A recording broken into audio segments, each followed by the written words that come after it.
Hey guys, what's up? It's Yu-Gi-Oh! 101 here, and today I am doing a artifact hands profile. So just to start off, I have 3 artifact Moreltak because this card is just so good. So if you don't know what artifacts do, what you do is you set them in your spells and trap zone, and then during your opponent's turn, you'll use something like Double Cyclone, you'll use a set MST, Artifact Ignition, heaps of things that you can do. Destroy it.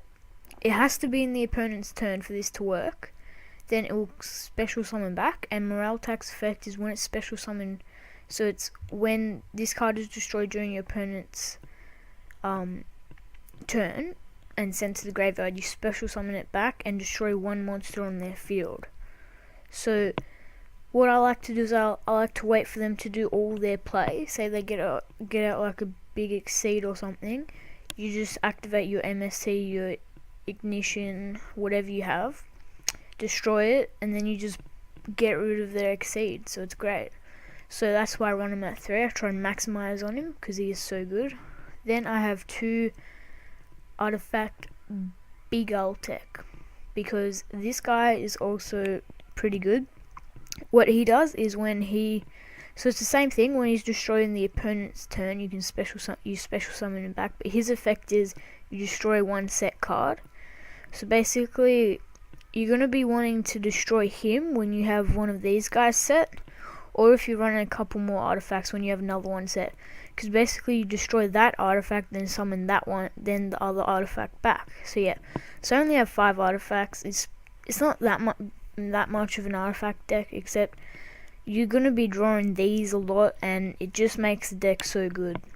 So then because it is artifact hands, I have 3 fire hands because most of the time you can't summon anything because you need to set these. So the only things you can summon is that and these. So you have 3 of these, and plus when they're destroyed, you destroy one monster there, summon that. When that's destroyed, destroy one of their traps or spells in their set zone, and then special summon one of those. So yeah, I maximize on 3 only because I'm not running that much artifacts, and you need to be able to cover yourself if you don't have any of these or anything, and because you're setting stuff, they can go for the direct attacks, but you need these to be able to set them and so on. And card D, because we do have only 5 artifacts, if you don't draw them, you can card D to draw them. So yeah. Then artifact Ignition, pretty staple for most artifact decks. I'll just say what you do.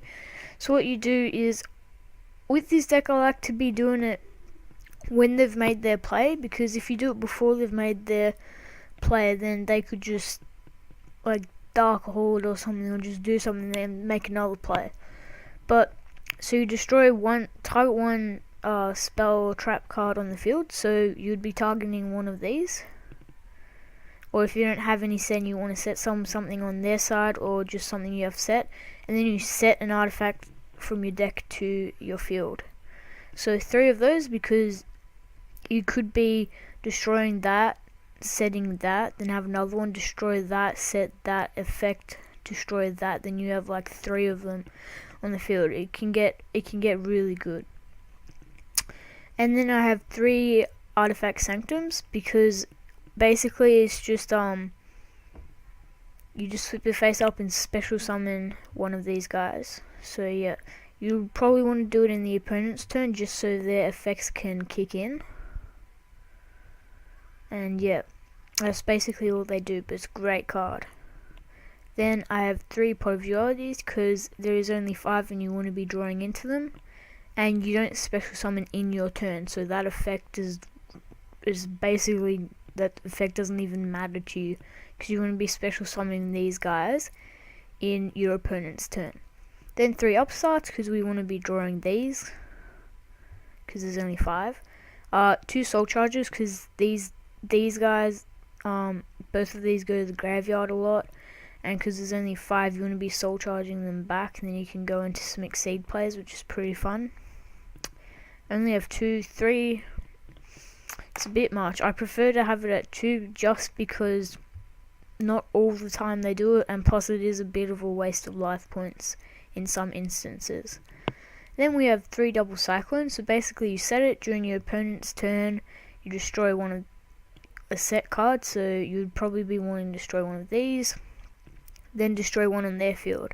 So if they only have one set card, then you can make, and it's like a Mirror Force or something, that's just a double win. You have this card, if you get that card out, you destroy a monster and then you destroy their Mirror Force. Just great. Then we have, but it also is good, bad when your opponent doesn't set any traps or anything or spells, but you can just side deck them out for a couple other cards. I don't have a side deck for here, which is, I'm sorry, but I would be running maybe a couple DD Crows, maybe some Fiendish Chains, just maybe a couple Prohibitions, Kaiser Colosseum, stuff like that.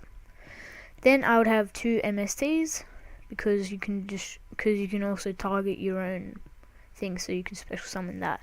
Then we have 2 breakthrough skills, because breakthrough skill, I did have 2 Fiendish Chains, but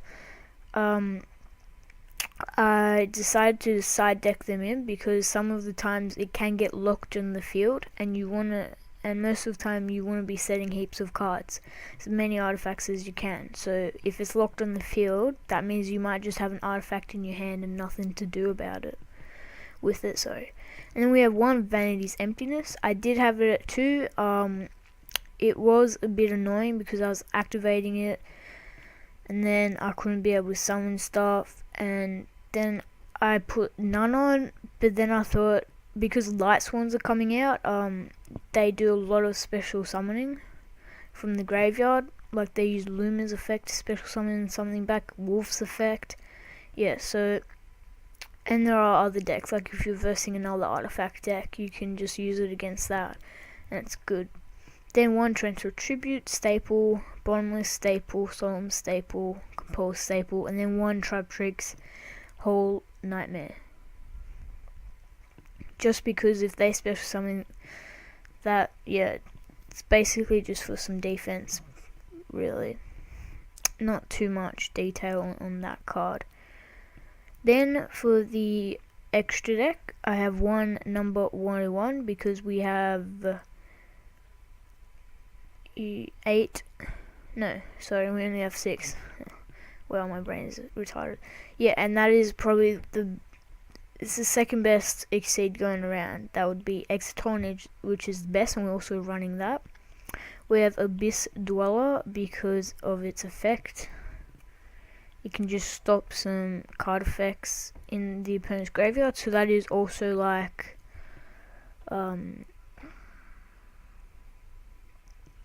I'm trying to think of a deck. I think some Light Swans do it, not many. I can't really think of it right now, I'm sorry. But number 85, it's just a last resort. You could just run 2 101s, but it's pretty good card because you can just negate its own effect and then attack for 3k, or you could, it's just it's an okay card. 1 Daigusto Emerald, because if these do get into your graveyard, instead of soul charging them back, costing you life points, you can get this guy out, target 3 monsters, so that can be 1, 2, 3, 1, 2, 1, 2, 3, any of these, put them back into your deck. It's pretty good. Then that Galaga Cowboy, just for those plays where they have 800 less life points, boom. It's won a lot of games for a lot of people. Not so much for me, but has won me a few though. Then we have Artifact Durandal, because it's an artifact card, and plus you can make it so when a card effect is activated, it's to destroy a trap or a spell, something that's set on your field, so then you can be getting those guys out. So I run that at 2 because I want to maximize on the ability for them to be able to destroy mine monsters on their turn. 1 Tiras, because it is a level 5 and it's probably one of the best level 5 going around, and really It's great for just destroying cards on the field, trying to get over stuff, cleaning up the field for some OTK moves.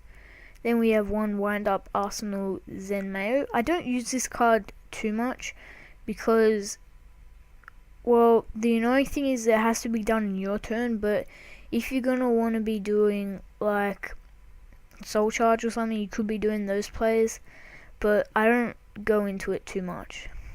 And we have number 61. I love this card so much. I want to put him at 2, but I also I'm really liking having these other cards. So basically, you just detach one, target one face-up monster on the field, on their side, destroy it, and the original damage is inflicted to them. So it's just great. It's great for finishing off people, great for if you're in a tight situation to lower their life points. It's good. The one Constellar Pleiades, well, this card is just, it's pretty good. I'm surprised it's so cheap. So you guys should be picking up on this like now, because I reckon they're gonna go up soon. Maybe they might even go down actually because of Shadows. But yeah, it's a great card. So basically, you just attach, destroy it. I mean, you put one card into their hand. So it's basically like a compulse. So we have 3 compulses. Then we have one Constellar Ptolemy or just M7. Is great card. That's it. It's just a great card. But it is hard to get him out. Actually, why do I have these guys in here? Trying to think. There's a way to get them out. Anyway, then we have a Gaia, because if they are setting a lot, you get this guy out. Just destroy it.